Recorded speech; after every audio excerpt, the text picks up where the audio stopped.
Olha, para quem quer que goste de política e administração pública, certamente prefeito de São Paulo talvez seja um dos cargos mais fascinantes que alguém possa ocupar. E mesmo tendo sido um período difícil da vida da cidade, 2013 e 2016, tanto politicamente, mas sobretudo economicamente com a recessão, foi um período muito difícil, ainda assim é uma experiência que eu recomendo, participar da administração pública municipal.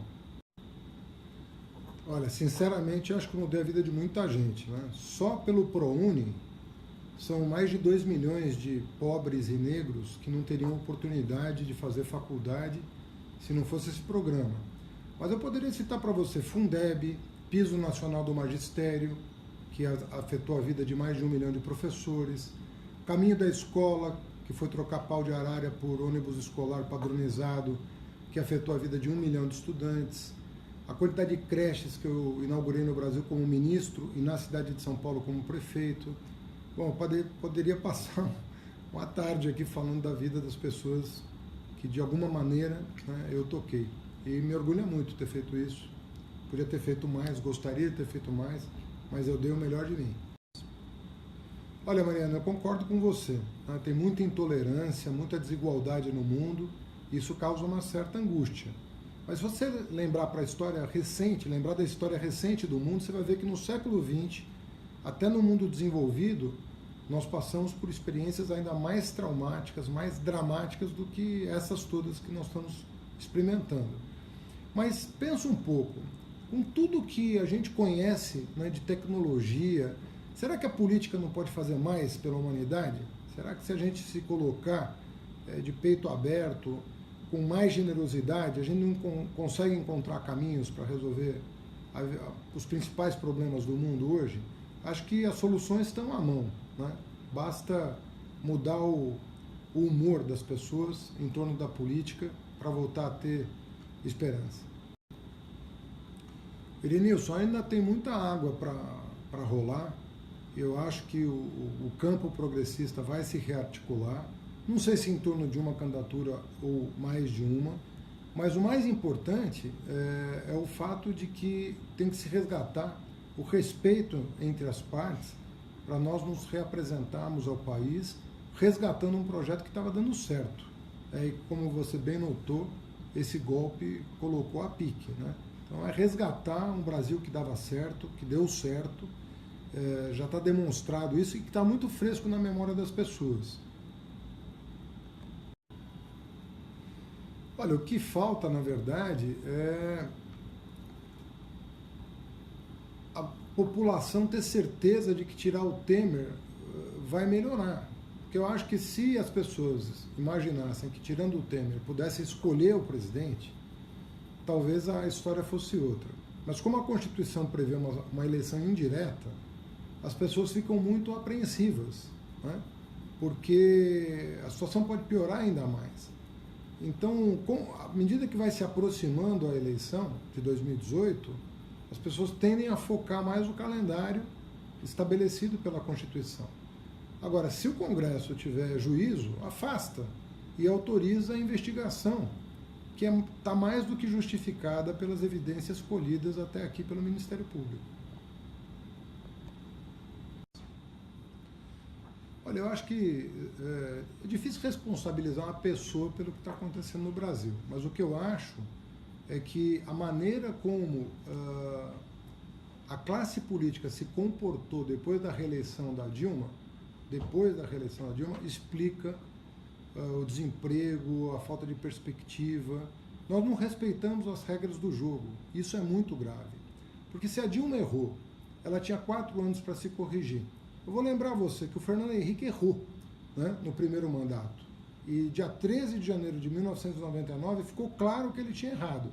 Ele teve 4 anos para se corrigir e teve a chance até de tentar fazer o sucessor. Não fez, mas teve respeitadas as regras do jogo para se recuperar. E se recuperou em grande medida.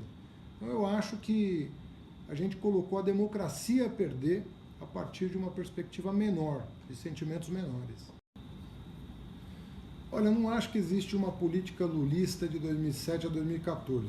Eu acho que o governo Lula aconteceu de 2003 a 2010 e eu acho que houve uma falha de condução na política econômica a partir de 2012 em função de um erro de percepção. Na verdade, o governo Dilma transformou em permanente uma política emergencial para combater a crise em 2008. Então, acho que é resgatar a política econômica daquele período que estava dando muito certo. Olha, Camila, todos nós esperamos que sim, né? E eu penso que a sociedade brasileira não vai abrir mão da democracia. Isso teria consequências muito danosas para o país, não só internamente, mas a percepção de fora sobre o Brasil, né, pioraria demais, né? Então eu acho que isso está descartado. Agora, existe essa ameaça que você se refere, né? Tem uma parte da sociedade que descasou da democracia, e a gente precisa retomar, né, o passo democrático para recuperar, inclusive, os direitos que estão sendo subtraídos da população.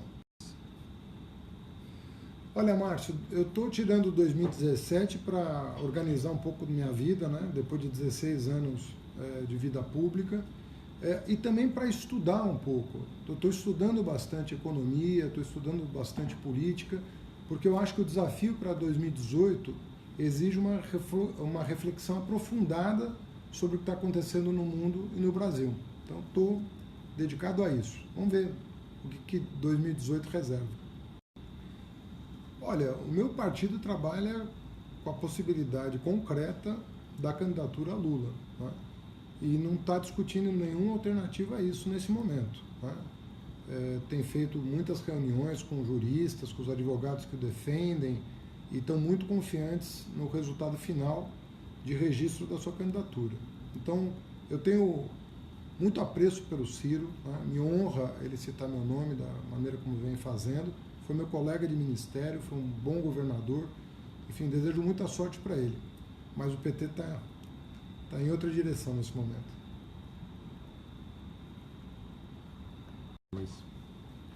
Olha, Lucas, eu passei 8 anos à frente do Ministério da Educação, como secretário executivo e como ministro 6 anos e meio. E nós enfrentamos momentos difíceis, mas jamais uma crise dessas, porque era a prioridade a educação, né, no governo a que eu pertencia. Então, nós temos que arregimentar forças em defesa da ciência e tecnologia, educação e cultura, que estão aí sistematicamente sendo agredidas pelo governo Temer, né? E você imaginar que cobrar mensalidade, como quer o governo, vai resolver o problema? Não vai. Os próprios reitores já fizeram a conta, isso representaria muito pouco para as universidades e muito para as famílias. Hoje, 78% dos jovens pertencem a famílias com renda per capita familiar de até 2 salários mínimos. Olha, é regra do programa que o financiamento direcione a matrícula para as instituições de qualidade. Portanto, nenhuma novidade nisso. Eu concordo com você que 2013 e 2014 o número de contratos talvez tenha sido excessivo. Mas também o que está sendo proposto hoje, 100 mil contratos por ano, eu acho muito pouco. Um número razoável para o FIES é ele ter compatibilidade com o ProUni. Alguma coisa em torno de 250 mil contratos por ano, acho que é um bom número. Olha, eu dizia numa outra pergunta, né, que o governo que não investe em educação, ciência, tecnologia e cultura não está olhando para o futuro. E esse governo não está olhando para o futuro. O orçamento da ciência e tecnologia no Brasil regrediu 20 anos no governo Temer. E 22 agraciados com o Prêmio Nobel escreveram uma carta endereçada ao presidente da República pedindo a revisão da política para a ciência e tecnologia. Então, o que eu acho que deve ser feito? Atender aos prêmios Nobel que endereçaram essa carta ao Brasil, em respeito à ciência brasileira. Olha, Rorival, é muito deselegante, né? Seria deselegante da minha parte ficar julgando um sucessor, né? Uma pessoa que ganhou a eleição há tão pouco tempo, né?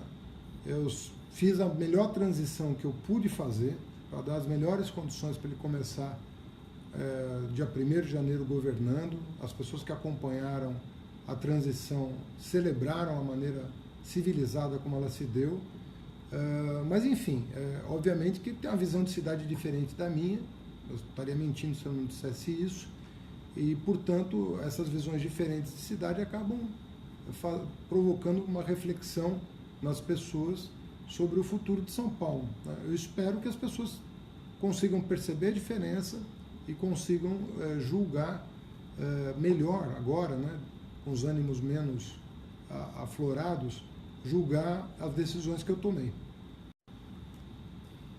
Olha, Vitor, infelizmente o Dória, ele não tem sido muito leal comigo, o que também não é novidade, porque ele não tem sido leal sequer com o Alckmin.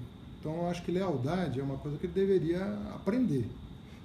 Tem Tribunal de Contas que já aprovou as minhas contas e a demonstração do superávit está no relatório final aprovado. Deixei 5 bilhões e meio em caixa.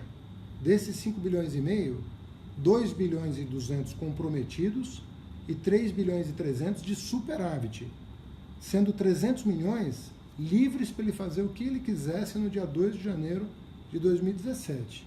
Então consulte o Tribunal de Contas, consulte a agência Lupa, ligada ao UOL, que já soltou matéria a esse respeito, e aí você vai julgar quem está mentindo e quem está falando a verdade.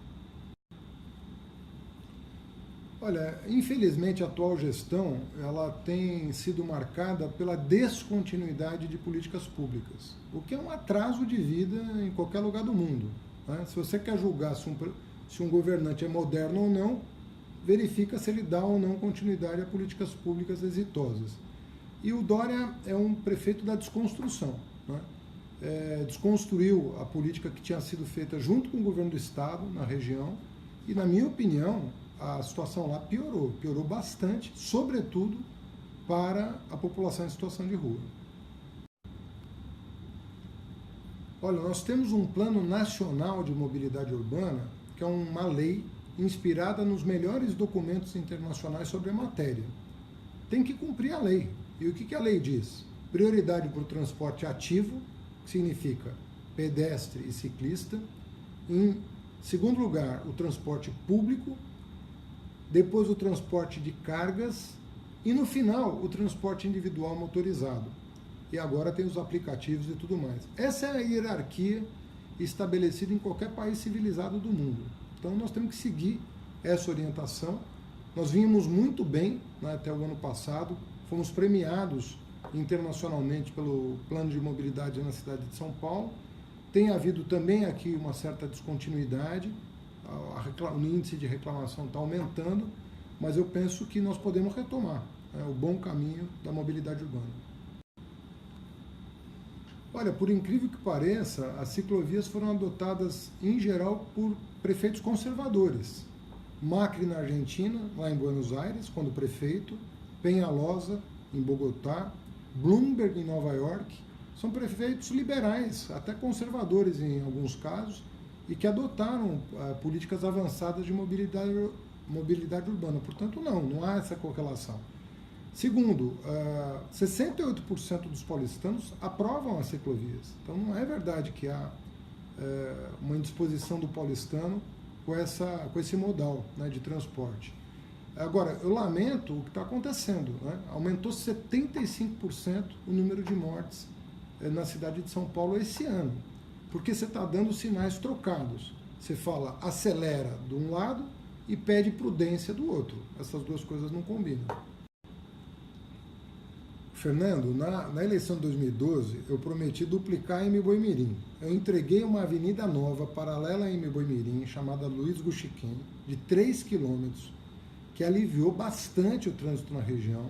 Lá em cima, no Jardim Capela, dupliquei a ponte, que era um atraso de vida. As pessoas saíam do ônibus para ir para casa a pé, porque não tinham condição de usar aquela ponte. Enfim, nós demos um trato ali, botamos LED em todo o Jardim Ângela, entreguei 2 hospitais-dia da Rede Hora Certa na região, no Jardim Ibirapuera e no Fundão. Comprei um parque náutico na beira da represa, que era da Associação dos Funcionários Públicos, e hoje é um parque público, com 200 metros ali de praia para a represa Guarapiranga. Fiz bastante coisa por ali. Olha, Vinícius, infelizmente aconteceu o que a ciência disse que ia acontecer. A ciência diz o seguinte: quando você aumenta a velocidade de vias urbanas, o trânsito piora. O trânsito piora por uma simples razão: a distância entre os carros tem que aumentar em função da segurança, porque se não aumentar, aumenta o número de acidentes. Então aconteceu exatamente o que a engenharia de tráfego previa. Aumentou a velocidade nas marginais, piorou o trânsito nas marginais. É lei da física, infelizmente. A gente tem que olhar um pouco para a ciência para tomar decisão política, né? Não é só na base da demagogia. Olha, Wesley, do meu ponto de vista é importante o Brasil ter um partido trabalhista organizado, né? Se o país perder esse instrumento, vai ser muito ruim para a classe trabalhadora, isso em primeiro lugar. Em segundo lugar, migrar para onde, né? Hoje todos os partidos estão tendo que se explicar. Não os partidos em si, mas membros, né, integrantes desses partidos. Isso vale para o PSDB, isso vale para o PMDB, isso vale para o PP, basicamente vale para todos os partidos políticos. O que nós temos é que sanear o sistema político como um todo e dar vida, renovar a vida dos partidos que representam alguma ideologia que vale a pena, uma ideologia moderna, né, que represente desenvolvimento socioeconômico para o nosso país. Então os partidos todos vão ter que rever procedimentos e não vão poder perder a oportunidade do ano que vem sanear a sua vida interna. Olha, essa questão de centrismo, não centrismo, depende muito da capacidade de mobilização da própria sociedade, né? É muito difícil para um partido no poder escolher o lugar no espectro ideológico que quer se firmar. Isso depende muito de um jogo de forças concretas da sociedade. Depende muito do grau de organização, do grau de consciência de classe, de consciência cívica das pessoas em geral, para que as coisas rumem para o caminho que você deseja. Então, não basta atribuir aos dirigentes a responsabilidade por isso. Cabe a eles também, mas cabe muito a quem não está no governo fazer a disputa pelo governo em que acredita. Olha, eu acho que sim, né? Eu acho que demonstrou realmente que o PMDB não tinha essa vocação que parecia ter nos tempos do Dr. Ulisses Guimarães e Companhia Limitada. Acho que aquele PMDB não existe mais, o que existe hoje é o que está se vendo. Então eu penso que nós temos que, mais do que nunca, estar próximos, né, daqueles que se assemelham à nossa visão de mundo, né? Que é PDT, uma boa parte do PSB, o PCdoB e assim por diante, né? O PMDB hoje representa o que tem de pior na política brasileira, com toda certeza. Ninguém em sã consciência pode ser contra o combate à corrupção. Eu, como prefeito, criei uma controladoria que combateu a corrupção e desbaratou várias quadrilhas aqui na cidade de São Paulo. Mas eu penso que a Lava Jato podia ter utilizado melhor dois instrumentos importantes: a delação premiada e o acordo de leniência. Por quê? Porque tem muito delator que está saindo com metade da sua fortuna ou mais e vai cumprir pena em prisão domiciliar, que a gente sabe que são grandes mansões. Nós prejudicamos as empresas, destruímos empregos e o empresário vai sair belo e formoso dessa história toda. Acho que nós deveríamos rever esses procedimentos, ser mais duro com os delatores. O delator não pode sair ileso desse processo, até porque muitos cometeram crimes mais graves do que os delatados. Bom, a gente é bem eclético lá em casa, né? Eu gosto muito de música clássica, em geral tocada pelos meus filhos. O Frederico toca violão, o Carol toca piano. Gosto muito de ouvi-los tocar música clássica. Mas a gente, quando põe um som, em geral é MPB, adoramos. E eu gosto de um rockzinho, ainda ouço bastante.